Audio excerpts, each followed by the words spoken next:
Otep à tous, bien-aimés frères et sœurs. Le général Biram Diop, ministre de la Défense du Sénégal, a passé 2 jours au Mali pour renforcer la coopération militaire entre le Mali et le Sénégal. Très bien. Le président sénégalais a envoyé un message d'amitié et de solidarité au gouvernement malien. C'est formidable, c'est fantastique. Le président Bassirou Diomaye Faye a décidé, ils pensent qu'ils peuvent aider le Mali, ensemble, ils peuvent lutter contre le terreau-terreau. Très bien là encore. Et donc, ce volet-là de la lutte contre le terreau-terreau, c'est celui-là qui a amené le ministre sénégalais de la Défense au Mali. Il a rencontré son homologue, le grand, je dis grand par le métier, le résultat qu'il nous apporte au Mali, parce que c'est un grand ministre, c'est l'un des meilleurs ministres de la Défense en Afrique, Sadio Camara, le général. Ils se sont rencontrés, il a même rencontré le président Assimi Goïta, et il s'est focalisé sur la coopération militaire. Il y a 2 volets. Le premier volet, c'est celui de la formation, où il y aura échange de formation entre les Sénégalais et les Maliens. Jusque-là, nous sommes tout à fait d'accord et c'est formidable. C'est formidable. Mais le deuxième volet, c'est là où moi, je suis assez dubitatif. Le deuxième volet, c'est celui de la lutte contre le terreau-terreau. Ils vont ensemble lutter contre le terreau-terreau. Ma question, c'est comment? Ça, c'est ma question. Comment ils vont le faire? Ils disent que c'est dans le cadre bilatéral. Or, le Mali vient de créer une armée avec ses collègues, ses frères du Burkina et du Niger, une armée de l'AES, une force conjointe, 5000. Alors, le Sénégal va se placer où? Dans cette force conjointe, elle pourra s'insérer, ou bien elle sera en dehors de cette force conjointe, c'est-à-dire que le secteur privé de l'armée malienne, là, ils vont travailler ensemble. Parce qu'aujourd'hui, avec la création d'une force commune, s'il y a une action terreau-terreau au Mali, c'est les 3 pays qui interviennent. Et quel sera le rôle du Sénégal? Les amis, attendez, on va reprendre. Quel sera le rôle du Sénégal? Comment le Sénégal pourra intervenir dans cette situation si le Sénégal ne fait pas partie de cette armée conjointe? Les amis, vous avez créé l'AES, nous sommes tous contents. Vous avez créé une force conjointe, nous sommes tous contents. Nous avons acclamé, soutenu. Mais maintenant, on voit que, en fait, le Mali commence à faire un peu n'importe quoi. Moi, je veux qu'on m'explique, parce que moi, je ne sais pas. Je veux qu'on m'explique. Vous allez lutter ensemble contre le terreau-terreau. Votre pays, le Sénégal, n'a pas le terreau-terreau. Il n'y en a pas encore, en tout cas. Les Français vont amener ça là-bas peut-être un moment donné, mais en tout cas, pour l'instant, ils n'ont pas encore fait. Donc, il n'y en a pas. Le terreau-terreau se trouve au Mali. Là, il y a des actes. Il y a une guerre. Ils sont en guerre jusqu'à aujourd'hui. Maintenant, le problème, c'est que le Sénégal vient dire aux Maliens que non, on va coopérer ensemble, on va lutter ensemble contre le terreau-terreau. Donc, ça veut dire que le Sénégal va s'intégrer, va intégrer la force commune, la force conjointe.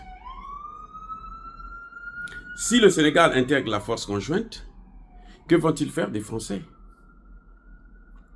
Ça veut dire que eux qui ont de bonnes relations avec les Français, l'armée française est encore là présente parce qu'ils n'ont pas dénoncé les accords. Même si les Français partent aujourd'hui, ils n'ont pas dénoncé les accords. Le gouvernement malien n'a pas dénoncé les accords. Donc la France est toujours libre d'agir sur le territoire sénégalais, comme elle faisait avant. C'est ça, c'est pour ça que le président Traoré a dit, la première des choses, c'est d'abord dénoncer les accords. Le plus important, c'est ça. Si les accords ne sont pas dénoncés, c'est de l'hypocrisie. Et je veux vous rappeler que le fameux général Biram Diop, c'est un ancien des forces de l'ONU. Les missions de l'ONU, là, il les connaît très bien. Et les missions de l'ONU, tu ne peux pas faire une mission militaire de l'ONU sans connaître le représentant spécial. Non, le sous-secrétaire général des chargés des missions de maintien de la paix, qui a toujours été un Français depuis la création de l'ONU. Donc, ce monsieur Biram, là, c'est un homme des Français. Ça veut dire quoi? Ça veut dire que cette coopération-là, ce n'est pas le Sénégal qui l'envoie en tant que tel. Ce n'est pas le Sénégal. C'est la France qui l'envoie. Les amis, moi, pardonnez-moi si ça vous plaît pas. Moi, je dois dire, je dois parler. Je suis docteur en sciences politiques, c'est ma spécialité. Quand vous le voyez venir au Mali en tant que ministre de la Défense, mais il n'est pas en fait le ministre de la Défense. Il est mandaté par la France pour infiltrer l'armée malienne. Surtout s'il y a échange de renseignements, et lui sera là pour détruire cette armée de l'intérieur. Parce que je ne vois pas comment ils peuvent coopérer dans la lutte contre le terreau. Ils peuvent coopérer dans la formation, ça c'est pas un problème. Mais dans la lutte contre le terreau, là, il y a une armée de l'AES. Tout le territoire de l'AES, là, le terreau, là, la lutte se fait par cette armée-là. C'est le rôle de cette armée conjointe. Ce n'est plus le rôle de l'armée malienne.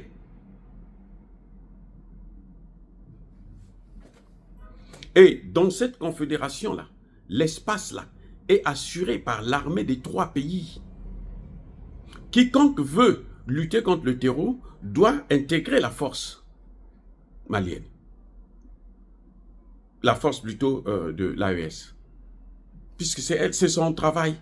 Donc il ne peut pas venir là, il doit aller aussi au Burkina, il doit aller aussi au Niger. À moins que, en tant que président de l'AES, on a le droit. Mais moi, je l'ai entendu que lui, c'est la coopération bilatérale. Bilatérale.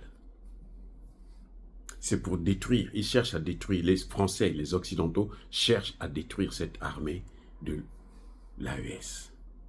Les amis, ils cherchent à détruire cette armée de l'AES. Ce rapprochement-là n'a pas de sens.